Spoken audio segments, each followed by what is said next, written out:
The air in the boardroom was stale, heavy with the smell of polished wood, burnt coffee, and the arrogance of people who thought they had already won. My parents sat at one end of the long mahogany table, dressed in the smug comfort of certainty. My mother had her pearls on. She always wore them when she thought she was making history. My father tapped his Montblanc pen against the conference folder, glancing at his watch like I was wasting his valuable time. At the other end, my younger sister, Sarah, sat with her legs crossed, her posture perfect, her smile even more so. She had come dressed for her coronation, a sleek navy suit, hair in a glossy bun, eyes gleaming with the triumph she hadn't yet earned. This was supposed to be the day they dethroned me. "Julie," my father said, leaning forward. His voice was calm but commanding, the tone of a man who had been obeyed all his life. "We've reviewed everything, and the conclusion is clear. It's time for new leadership. Sarah has the credentials, the vision. She'll take over as CEO immediately." His words struck like a gavel. Final. Unyielding. For a long moment, I said nothing. I let the silence stretch, watched the smugness in Sarah's smile deepen, saw my mother's hand slide over Sarah's in a gesture of maternal approval. They thought I was broken, cornered, finished. I glanced around the table. Every photograph on the wall, every chair in this room, every binder full of projections, all of it existed because I had willed it into existence. A decade of sacrifice, of nights spent coding until dawn, of risking everything when no one else believed. And now, the very people who had ignored me, dismissed me, patronized me, were trying to strip it away and gift it to their favorite child. Sarah leaned forward, her voice syrupy sweet. "Don't take this personally, Julie. It's just business." I turned my gaze on her, letting her words hang in the air. Then I reached into my leather satchel and pulled out a folder. Thicker than theirs. Heavier. "No, Sarah," I said, my voice steady, deliberate. "This is business." I slid the folder across the polished wood. Sarah's smile flickered. She opened it with the confidence of someone who thought the prize was already hers, and froze. Inside was the truth. Contracts signed with my name, not the company's. Transfer agreements. Notices of resignation from our top executives. Client letters pledging their loyalty to me, not to Carter Tech. Her lips parted, but no words came out. My parents leaned in, confusion turning to dawning horror as they flipped through page after page. "You see," I continued, my tone calm, almost conversational. "While you were busy plotting your little coup, I was preparing my own move. I know this company better than anyone alive. I know its strengths, its weaknesses, its vulnerabilities. And I've been quietly transferring every vital asset into a new entity." Sarah's voice finally broke the silence. You can't do this. You." "I already did." I leaned back, folded my hands in my lap, and watched as their carefully constructed fantasy unraveled before their eyes. The Montblanc pen slipped from my father's fingers. My mother's pearls seemed to tighten around her throat. Sarah sat stiff, pale. The glossy shine of victory drained from her face. They had wanted me gone. Instead, they had lost everything. And in that moment, with the ocean of betrayal crashing behind me, I felt something I hadn't in months. Power. People see the polished boardroom and think success is a staircase. They don't see the ladder you built out of scrap wood, the nights you slept on the floor because the couch was covered in sticky notes, the meals you ate out of a paper cup because profit and protein powder were the budget. I was 22 the night the idea took hold. Charleston summer, heat stuck to the brick like gum. I was freelancing, small business networks, POS patches, emergency midnight help, our server is on fire, calls that paid in gratitude, and a check that cleared eventually. One client, a coffee roaster with 3 locations, needed an inventory system that didn't buckle when a barista pressed the wrong button. I built them a slim, modular tool in a weekend. Monday morning, the owner gripped my shoulders and said, "Kid, if you can do that for us, you can do it for 100 of us." That sentence felt like an oxygen mask. I rented a desk at a co-working space off King Street, exposed beams, bad coffee, a plant nobody watered. I brought my secondhand laptop, a lucky mug, and a notebook labeled V1. In it I wrote 3 lines. Fix what breaks. Make it fast. Never talk down to the people who need you. By day, I coded and sold. By night, I watched logs scroll until my eyes burned. I learned to price the problem instead of the hours. I learned that a quick call at 4 p.m. becomes an outage at 4:17. I learned that cash flow is a living thing. You feed it or it bites. There were losses. A salon chain chose a shiny national vendor after milking my demo for ideas. A boutique hotel ghosted after 3 blissful pilots. My landlord raised rent because you look busier, and for a week I boxed equipment under a flickering light and thought, this is where it ends. Not with failure, but with fatigue. Then Mira walked in. She was a former academic, brilliant, sarcastic, with a gift for seeing the edge cases before they existed. We met at a Women in Tech meetup where the Wi-Fi died, and I resurrected it with a paperclip. She laughed once, sharp, then said, "You need a second brain." I hired her the next morning and paid her in equity and granola bars. Luis came next, ops, steady as a metronome, the kind of person who could land a plane by voice if the pilot fainted. Later Priya joined, sales, mercilessly kind, the rare closer who left people feeling smarter than when they met her. We didn't have a name at first, just a Slack channel titled ShopFix and a growing list of stores that whispered us to their friends. When the 5th client sent an unsolicited referral email titled, "Call Julie, she'll save you," Mira rolled her chair over, chin on fist, and said, "Congratulations, boss. You're a verb." I called the company Carter Tech because it felt honest. No noise. No needless myth. Just my last name, taped to what I was willing to stand behind. The first office smelled like new paint and pizza. We strung Edison bulbs across the ceiling and pretended they were enough light. We taped a whiteboard to the wall and filled it with a pipeline we had no right to chase. We built rules that were really covenants. We ship on Fridays only if we're willing to babysit all weekend. We don't charge for something we'd be embarrassed to defend. We never, ever leave a store dark. Clients noticed. A local grocer called us quiet heroes. A specialty pharmacy said we were the only vendor who answers when it's not convenient. There were still ramen weeks, but they were fewer. Contracts got longer. Logos got bigger. The day our first enterprise deal cleared, I bought a sheet cake, wrote we did a terrifying thing in blue gel, and cried in the bathroom because I couldn't hold all that relief and look like a leader at the same time. My parents didn't come to the launch party.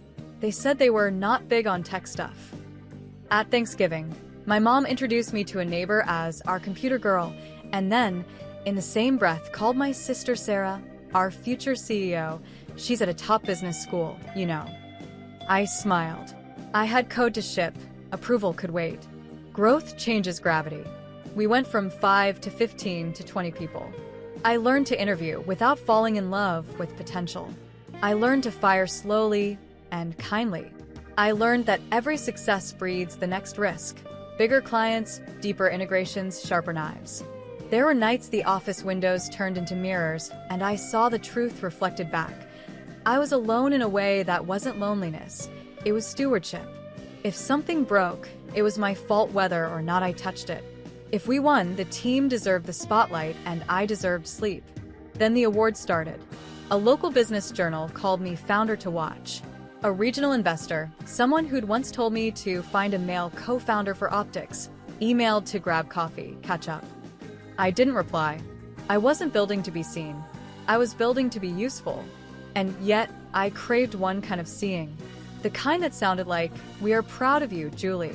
When Sarah graduated, my parents threw a garden party with a string quartet, custom macarons, and speeches about destiny. I brought a bottle of champagne and a gift card for noise-canceling headphones because real work is loud. My father clinked his glass and said, "Tonight we celebrate leadership." He looked at Sarah like a sunrise. He looked at me like a streetlight. Reliable, necessary, unromantic. Sarah hugged me at the end of the night, perfume sweet and practiced. "I'm coming home," she whispered, like a promise or a threat. "We're going to make your little company a real company." I smiled because my body knew how. But inside, something tautened, a cable drawn across a dark waterway. I had built Carter Tech with my hands, my time, my absolute belief that people deserved tools that didn't lie. I didn't know, standing under twinkle lights with a paper plate of macarons, that I was also building a perfect stage. For a crowning. Or for a coup.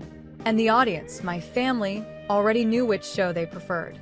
Sarah arrived at Carter Tech like a storm disguised as sunshine. She breezed through the glass doors in a cream blazer, heels clicking, eyes bright with ambition. My team looked up from their screens, and within minutes, she had them laughing, charmed, leaning toward her energy, like flowers toward light. "Everyone," I announced, forcing cheer into my voice, "this is my sister Sarah. She'll be joining us to help with business strategy and operations." Polite applause followed. Mira gave me a side glance, sharp, skeptical, but said nothing. Luis smiled politely. Priya actually hugged Sarah. At first, it wasn't so bad. Sarah asked questions, shadowed meetings, brought fresh ideas. She had a knack for presentation, the kind of polish I had never cared to master. She suggested streamlining our client onboarding, redesigning our website, even throwing in buzzwords I would have laughed at a year earlier.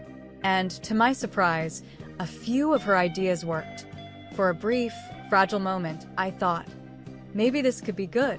Maybe we really can be a family business. But Sarah had a gift for turning help into authority. One Monday morning, I arrived to find her running the all-hands meeting. She was standing at the whiteboard, diagramming a new pricing strategy. My employees sat in neat rows, nodding, taking notes. I blinked, caught off guard. "What's going on?" Sarah flashed a smile. "You were stuck in traffic, so I thought I'd get things started." I wasn't stuck. I was right on time. That became the pattern. She took over updates. She led calls. She rewrote client emails and CC'd herself on everything. She scheduled team bonding nights without asking me, then basked in the glow of gratitude as if she'd invented camaraderie. The worst part? My team adored her. She was magnetic, easy, fun. I was the founder, the builder, the fixer, but she was the star. I tried to remind myself, she's my sister. She's helping. Don't be defensive. But every week, I felt my authority thinning like a frayed rope. If the office was Sarah's stage, my parents were her fan club. Every phone call, every dinner, every Sunday visit turned into a sermon about Sarah's brilliance. Sarah has such a knack for leadership, my mother would say, ladling soup into my bowl. She's a natural. Don't you think she's bringing a fresh perspective? My father pressed, swirling his wine. You're the tech genius, Julie, but Sarah has the vision. Together you're unstoppable. Together. But always with Sarah in the lead. I wanted to scream. I built this. From nothing. Where were you when I was eating ramen at my desk? Instead, I swallowed it. I smiled, nodded, and went home with the bitter taste of invisibility. It wasn't just charm. Sarah knew how to undercut, without appearing to. Once, during a client pitch, I outlined our technical solution with confidence. The client nodded, impressed. Then Sarah leaned forward, smiled dazzling, and said, "What Julie means is that we're committed to simplifying the complexity so it feels effortless on your end. You won't even notice the gears turning." The client lit up. They loved it. They signed. And Sarah got the credit. Afterward, I told her, "Don't reframe my words like that." She tilted her head innocently. "I was just clarifying. Don't take it so personally, Julie." That phrase, "don't take it personally," became her weapon. Every time I objected, I was painted as sensitive, uptight, insecure. She was just helping. The team started going to her first with questions. Clients copied her on emails meant for me. Investors wanted her in the room. I could feel it, my company slipping from my hands, not in a dramatic heist, but in a slow, relentless erosion. One Friday night, after a long week, Mira pulled me aside. "Do you see what's happening?" she asked quietly. I sighed, rubbing my temples. "I do, but she's my sister. My parents." Myra's eyes narrowed. "Julie, if you don't take control, there won't be anything left to control." Her words hit me like a warning bell. Loud. Urgent. But by then, it was already too late. The erosion was about to become an avalanche. And the first rock would fall at a family dinner that changed everything. Family dinners were supposed to be safe. A chance to relax, to recharge, to sit around a table and forget about client calls, server outages, or investor pitches. But that Sunday night, the table was a trap, and I didn't see it until it was too late. My parents' dining room was as polished as their expectations, mahogany table gleaming under the chandelier, white plates rimmed with gold, wine breathing in crystal glasses. Sarah sat across from me, glowing in a silk blouse, sipping her Chardonnay like she was already queen of something. The conversation started innocently enough. My father asked about quarterly numbers, my mother praised Sarah's new initiatives, and Sarah recounted, with rehearsed modesty, how she had charmed a hesitant investor into reconsidering us. I nodded politely, pushing roasted carrots around my plate, though inside my stomach churned. Then my father cleared his throat, the sound slicing through the chatter. He set his wine down with deliberate weight, his eyes locking on mine. "Julie," he said, voice calm but authoritative, "we've been talking, your mother, Sarah, and I. And we've come to a conclusion about the future of Carter Tech." I froze, fork midair. A conclusion? My mother leaned forward, her pearls catching the light. "Sweetheart, you've done incredible work building the company. Truly, we're proud of you. But we believe Sarah is better suited to lead it into the next phase." For a moment, I thought I'd misheard. "Excuse me?" Sarah's eyes gleamed, but she said nothing. She didn't have to. My father continued, as though delivering a verdict in court. "You're brilliant with technology. No one denies that. But leadership isn't just about coding or fixing things. It's about vision, strategy, presence. Sarah has those qualities. With her at the helm, and you in a supporting role, the company could reach new heights." The words hit harder than any slap. "This is my company," I said, my voice low but trembling. "I built it from scratch. Every contract, every client, every line of code, that was me. And you're suggesting I just step aside?" My mother's tone turned patronizing, the way she used to speak when I was a stubborn teenager refusing to wear a dress she picked. "Don't think of it as stepping aside, Julie. Think of it as doing what's best for the family." The family. The phrase tasted like poison. Sarah finally spoke, her voice syrupy sweet. "Julie, don't take it personally. You're still the heart of the company. But maybe it's time for me to be the head. Together, we'd be unstoppable." Her hand rested lightly on my mother's wrist, a perfect picture of unity, my entire family lined up against me. I looked from face to face, searching for even a flicker of doubt, a scrap of loyalty. There was none. Only certainty. Only betrayal. The room tilted. The chandelier above seemed to spin. My father's gaze was steady, unyielding. My mother's expression was soft but firm, the pearls at her throat gleaming like chains. And Sarah? Sarah smiled, the kind of smile you give when the crown has already been placed on your head. I forced myself to breathe, to steady the shaking in my hands.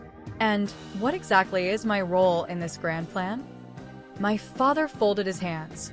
"We thought you could remain as Chief Technology Officer. Focus on what you're best at. Leave the leadership to Sarah." Leave the leadership. Leave the company. Leave the dream I had bled for. I set my fork down carefully, the clink loud in the silence. My voice, when it came, was quiet but laced with steel. "Noted." My parents looked relieved, mistaking my composure for acceptance.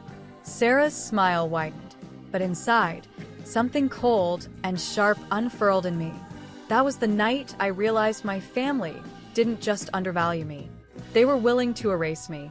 And if they thought I'd simply hand over my life's work, they were about to learn just how wrong they were. That night after dinner, I drove home on autopilot. The road blurred into streaks of light and shadow, my hands gripping the wheel so tight my knuckles turned white. Their words echoed like a verdict. "Step aside. Support role. Sarah leads." At first, I wanted to scream, to confront them, to demand they recognize everything I had sacrificed. But by the time I pulled into my driveway, my rage had cooled into something sharper. Not despair, not grief, strategy. If they thought they could crown Sarah, I'd make sure the throne crumbled beneath her. I started small, invisible moves no one could trace. I opened a new company under the name Phoenix Innovations, symbolic because I knew I would rise from their ashes. I rented a modest office in an old brick building downtown, furnished with nothing but folding chairs and determination. Then I began transferring the lifeblood of Carter Tech. The contracts. Most clients worked with us because of me. They trusted my name, my midnight fixes, my no-nonsense honesty. I began reaching out discreetly, explaining that Carter Tech was going through internal restructuring. I offered them something better: continuity with me, stability, and better rates. Almost all of them agreed to shift when the time came. Next, the people. I met employees one by one, away from the office. Over coffee, over walks along the Battery, in dimly lit diners where no one would recognize us. I told them the truth. Sarah was positioning herself as leader. My parents were backing her, and Carter Tech was about to become a puppet show. I gave them a choice: stay with Sarah's hollow vision, or join me in building something real. Mira didn't hesitate. Luis said simply, "Tell me when." Even Priya, who had bonded with Sarah, admitted she trusted me more. One by one, they pledged themselves to Phoenix Innovations. The final piece was the money. I stopped reinvesting into Carter Tech quietly. I funneled resources into Phoenix, seeding it with enough to survive the first storm. Every move was calculated, every step invisible. By the time Sarah's nameplate was polished for the CEO door, there would be nothing left inside. It happened in the boardroom, just as I knew it would. My parents and Sarah thought they were staging a coronation. Papers were drawn up, speeches prepared, even a press release drafted. I was invited under the guise of a leadership transition meeting. They underestimated me. I arrived calm, folder in hand. When my father declared Sarah the new CEO, I didn't argue. I didn't beg. I simply slid my folder across the table. Inside were signed client transfer letters, resignation notices from key employees, and legal documents finalizing the move of Carter Tech's most valuable contracts to Phoenix Innovations. Sarah's face drained of color as she flipped page after page. My mother gasped, clutching her pearls. My father demanded explanations, his voice rising for the first time in years. "You can't do this," he thundered. "I already did," I replied, my voice steady. Sarah stammered, "You've ruined everything." "No, Sarah." I cut her off. "You and our parents ruined everything when you tried to steal from me. This company was mine, my nights, my sweat, my years. You wanted the shell? Fine. Keep it." But I took the heart, the clients, the talent, the future. The silence that followed was deafening. For once, Sarah had no words. The collapse. Within weeks, Carter Tech buckled. Without its core employees, without its contracts, it was nothing but a hollow nameplate. Investors withdrew. Clients terminated agreements. The press whispered of poor management and failed succession. Meanwhile, Phoenix Innovations flourished. Our lean team worked harder than ever, united by loyalty and fueled by vindication. Within 6 months, we had doubled our client base. Within a year, we were the name everyone wanted on their contracts. Sarah tried to salvage Carter Tech, but charisma doesn't write code. Smiles don't fix outages. My parents still defended her, but even they couldn't deny the numbers. Their golden child had turned their crown jewel into dust. Reflection, the sweetest revenge. Sometimes late at night, when the office is quiet and the glow of monitors softens, I think about that dinner table. The smug certainty in their eyes, the way they thought they could erase me with a single sentence. And I smile, because the best revenge wasn't watching Carter Tech collapse. It wasn't even building Phoenix Innovations into something stronger. It was the moment they realized they had underestimated me. They thought I was just the tech girl, the fixer, the background player.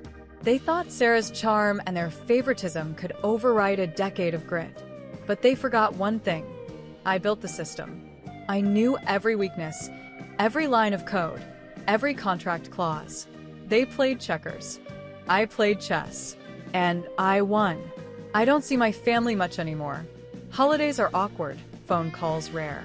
Sometimes I wonder if I lost them forever the moment I chose myself over their approval. But then I step into my new office. Sunlight streaming through glass walls, my team laughing in the break room, a fresh contract on my desk, and I know I made the right choice. Betrayal taught me something vital. Sometimes, blood doesn't define family. Loyalty does. And the best revenge isn't shouting or fighting or even watching your enemies burn. The best revenge is building a life so successful, so untouchable, that they can never take it from you again. That day in the boardroom, when Sarah's smile crumbled and my parents' certainty shattered, I didn't just take back my company. I took back myself.